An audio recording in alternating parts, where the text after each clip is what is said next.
The Kwarezmian Shah soon fled for his life and barely made it to the Caspian Sea ahead of the Mongols. There, on an island, he died with only a few loyal followers, so poor they could not even afford a burial shroud.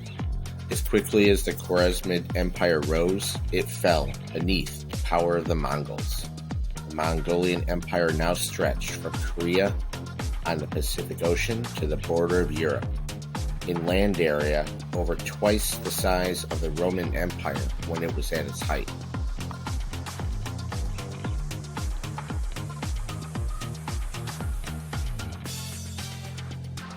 Mongol battle tactics were an outgrowth of their natural lifestyle.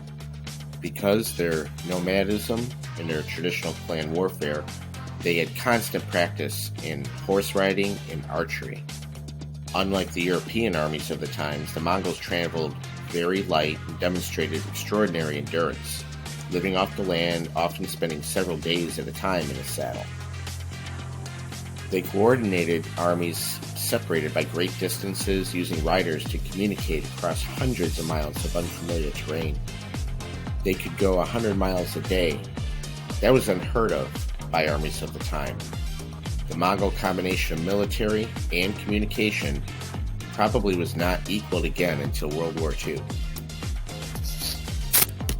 Another thing that made the Mongol military very successful was their innovation and their tactics.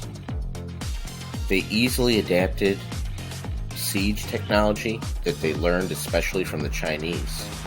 They were superb gatherers and users of intelligence. Probably most important is that their discipline allowed them to quickly adapt to these new tactics whenever they needed.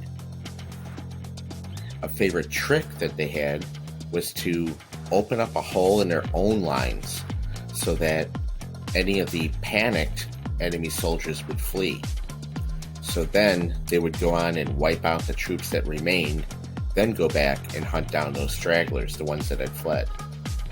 Sometimes they would put up a stiff fight, and then they themselves would retreat, only to lead their attackers into an ambush. The Mongols were extremely ruthless in battle, but they displayed extraordinary military discipline. When a general violated orders and sacked a city that was promised to another chief, Genghis Khan ordered him to step down and serve as a common soldier in his own army, which he did, falling soon afterward in battle. Almost alone among the world's armies of the time, the Mongols could be ordered not to pillage a city, and they would obey. Caution, cat and bird lovers.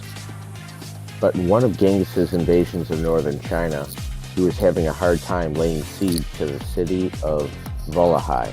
It was a heavily fortified city. It seemed like the siege was going nowhere, so he decided it was time for Plan B. He claimed that he would lift the siege on Volahai and leave in exchange for a tribute of 1,000 cats and 10,000 birds. The Chinese leaders of Volahai were surprised, but agreed. So they brought these cats and birds to Genghis. Of course, these were all household pets. Genghis's soldiers then tied a tuft of cotton to each of their tails and set them on fire. The animals panicked and ran or flew back to their homes in the city. All of a sudden, Volahai was overcome with hundreds, even thousands of fires that completely overwhelmed its population, which allowed the Mongols to then conquer the city. Many of the cities that Genghis conquered were completely destroyed, and sometimes 100% of the city's population were executed even after they surrendered. For the lucky ones, only the aristocratic leaders were executed, along with some of the population as an example, while the rest became slaves. However, if you surrendered without putting up a fight, you lived. Only the top leaders were executed.